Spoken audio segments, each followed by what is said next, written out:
Jadwal presentasi MotoGP 2026, tim pabrikan Ducati sudah ditetapkan, namun akan hadapi rumitnya pembaruan kontrak, kemanakah Marc Marquez 2027?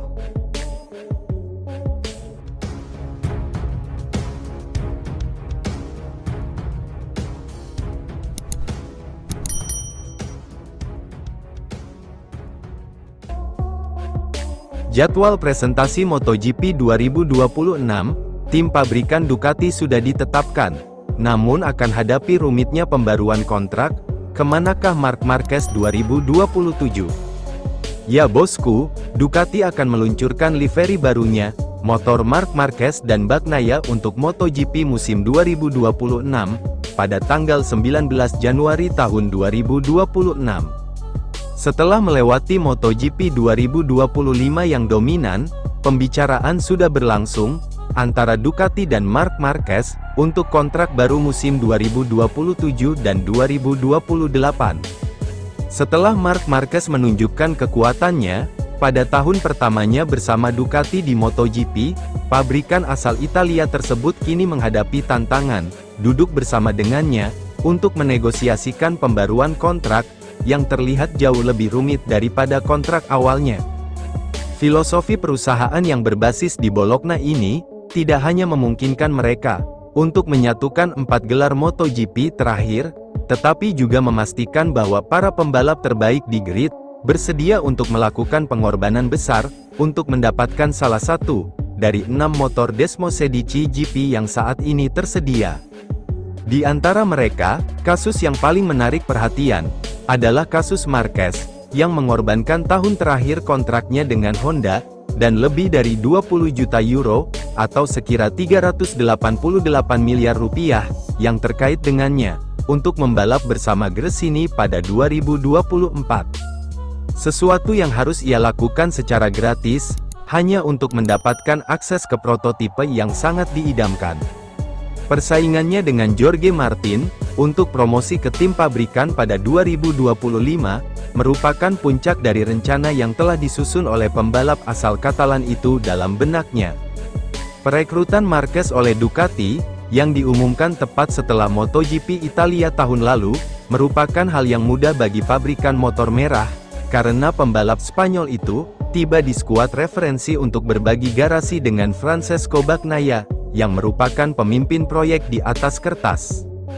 Meskipun angka kontraknya masih belum diketahui, Motorsport.com menginterpretasikan bahwa gaji pokok pertamanya sebagai pembalap resmi Ducati adalah sekitar 3 juta euro, atau sekira 58 miliar rupiah, angka yang jauh di bawah yang dibayangkan orang, dan dikompensasi dengan bonus kinerja yang sangat besar.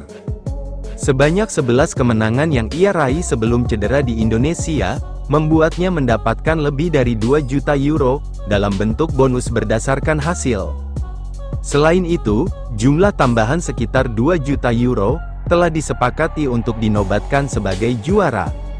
Jumlah yang sangat besar, sesuai dengan keunggulan yang ia tunjukkan di atas lintasan, dan yang membuatnya menjadi referensi tak terbantahkan, untuk motor yang berbasis di Borgo Panigale ini, dan juga untuk kejuaraan ini.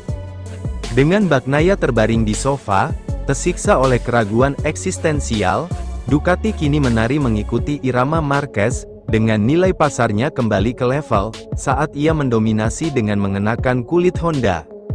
Hal itu memberinya posisi yang kuat dalam negosiasi, perpanjangan kontraknya dengan Ducati, posisi yang tidak ia miliki sebelumnya. Motorsport memahami bahwa pembicaraan awal, antara kedua belah pihak dilakukan sebelum dimulainya Tour Asia, yaitu sebelum perayaan gelar juara di Jepang. Masuk akal untuk mengasumsikan bahwa ada pertemuan lain setelah itu, mungkin di Valencia, di mana kedua belah pihak terus bergerak menuju kesepakatan akhir. Bagaimanapun, masih harus dilihat apa pengaruh dari ketidakberuntungannya, dengan lengan kanannya yang patah, yang menyebabkan dia absen di 4 balapan terakhir musim ini, terhadap proses tersebut. Jika Marquez sudah jelas dengan keinginannya, untuk tetap berada di Ducati, setidaknya hingga 2028, maka hal tersebut adalah hal yang wajar. Bagi pabrikan asal Italia tersebut, mempertahankan pembalap andalan barunya adalah prioritas utama. Alhasil, keputusan terkait rekan setimnya menjadi nomor 2, terutama ketika Bagnaia terus memproyeksikan keraguan di setiap level. Masalahnya adalah Ducati tidak memiliki kekuatan finansial, seperti yang dimiliki Honda atau Yamaha, dan terlebih lagi pada saat ekspor kedua pasar utama, Amerika Serikat dan Cina, tidak dalam kondisi terbaiknya. Yang paling merugikan adalah kebijakan tarif yang diberlakukan oleh Presiden AS Donald Trump. Ditambah lagi dengan fakta bahwa Audi, perusahaan induk Ducati, mengalami penurunan penjualan sebesar 11,8% pada 2024 dibandingkan dengan 2023. Situasi ini mendorong Audi Group, yang merupakan bagian dari grup Volkswagen yang lebih besar, untuk memberlakukan langkah-langkah penghematan anggaran untuk tahun ini, yang akan tetap aktif pada 2026 saat kontrak untuk siklus berikutnya, tahun 2027 sampai tahun 2028, harus ditandatangani. Dengan semua ini, skenario di kantor Borgo Panigale sangat berbeda, dari 1,5 tahun yang lalu, ketika Marquez menerima kondisi yang diajukan kepadanya secara praktis tanpa keberatan. Jika pertaruhannya membuahkan hasil dan dia berhasil menang lagi, momen untuk mendorong akan tiba secara alami, dan momen itu kini telah tiba. Setiap bagian harus berada pada tempatnya, dan sudah sewajarnya seperti itu. Kami akan duduk untuk mengelola situasi dengan cara terbaik, ujar Gigi Dalicna, manajer umum Ducati, kepada Motorsport beberapa pekan lalu. Tidak ada yang bisa membayangkan, bahwa juara dunia yang baru saja dinobatkan tidak akan memperpanjang kontrak, meskipun yang hampir pasti terjadi adalah bahwa, kelanjutannya akan secara langsung mengkondisikan identitas rekan setimnya. Bagnaia telah menjelaskan apa yang menjadi tujuannya. Niat saya, jika saya bisa, adalah untuk memperpanjang dan pensiun di Ducati, adalah apa yang berulang kali dikatakan oleh rider kelahiran Turin ini selama balapan terakhir dari musim MotoGP terburuknya. Namun, agar hal itu bisa terjadi, ada dua faktor yang harus sejalan, dan keduanya masih menjadi tanda tanya pada tahap ini.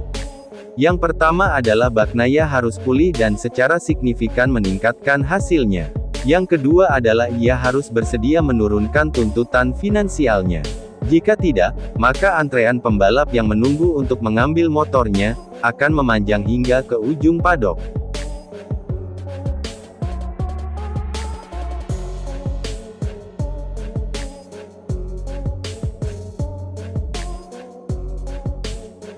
Tes mesin 850 cc, Dani Pedrosa dan Pol Espargaro, uji pengembangan KTM, mesin MotoGP 2027.